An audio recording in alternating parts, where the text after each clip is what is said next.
जो अभी जो आया है, जो पिछले कुछ सालों में आया है, जो हम लोगों को जो हमको दिखाया गया है, बेसिकली ना कुछ चीजें ऐसी हैं जो हमारे सामने गलत तरीके से प्रस्तुत की गई और जिसको डॉक्टर भीमराव अंबेडकर या बाकी लोग या एक वर्ड यूज कर लेते हैं, ये लोग दलित शब्द यूज कर लेते हैं या गरीब लोग से यूज कर लेते हैं, अछूत शब्द यूज कर लेते हैं। ये सब चीजें हमारे दिमागों में डाली गई हैं। एक्चुअली ये अपने समाज का कोई हिस्सा थे नहीं।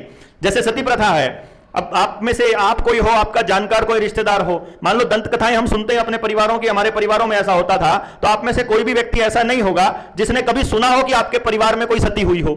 मतलब किसी ने नहीं सुना, पूरे भारत में कोई आदमी ऐसा नहीं मिलता जिसके परिवार से कोई सता। तो सती प्रथा थी कहां से?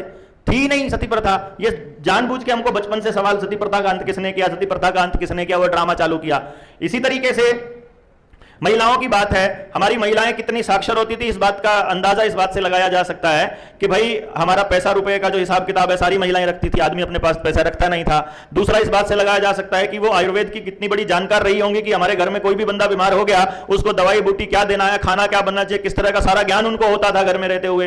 तो आप ये सवाल तो छोड़ ही दीजिए कि और जब सारा, क्योंकि एक आदमी को तो संभालना होता है। अगर जो नेचुरल तरीके से आप मेरी बात करते हैं, जैसे मैं आज पेरेंटिंग पे बात करता हूं, तो पेरेंटिंग एक ऐसा मुद्दा है जिसमें मैं ये बोलता हूं हमेशा मां बाप को कि एक बच्चे को पालने के लिए हमको पूरा गांव चाहिए होता है, पूरा गांव, और एक बंदा 24 आवर चाहिए होता है। तो 24 घंटे उस बच्चे के साथ कौन रह सकता है? जो सबसे ज्यादा कनेक्टेड है, और वो है मां।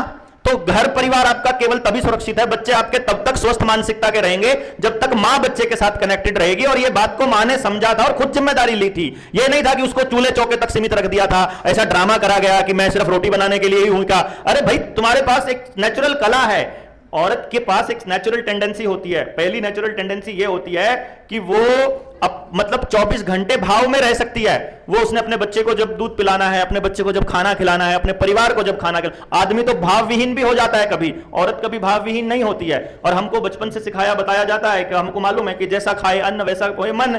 तो औरत जिस तरह के भाव में रहेगी वैसा ही भाव उस खाने में जाएगा और वैसे ही हम लोग बनेंगे। तो इसीलिए इन्होंने क्या किया कि खाने को भी कमर्शलाइज करना शुरू कर दिया और औरत की जगह, घर की औरत की जगह आया से खाना बनाना, कुक रखना और ये ड्रामा चालू करना कि और इसकी जगह पे तो एक नौकरानी रख दो, ऐसा कर दो। वो नहीं है यार, वो अपना घर बनाने का काम कर रही थी कि आप एक काम तुम कर लो, बाहर का काम तुम कर लो, घर का मैं कर लूं। नहीं तो आदमी थोड़ा इतना भाव में रह सकता है। वो थोड़ा प्रैक्टिकल ज्यादा होता है, वो फिजिकल ज्यादा होता है, वो मतलब इमोशनल ज्यादा होती है और ये उसकी स्ट्रेंथ है। तो उसको बड़े सिस्टमैटिक तरीके से हमने अपना बांटा हुआ था और उसको उन्होंने इस तरह से डाल दिया कि हमारे बच्चों के दिमाग में, नए बच्चों के दिमाग में जहर डाल दिया। फिर पूरे परिवारों को तोड़ने के लिए उन्होंने ऐसा किया। जब से ये एकता कपूर आई है, जितेंद्र की बेटी, इसने तो, इसको तो ठेका मिला हुआ है अपने देश के सारे समाज को तोड़ने का।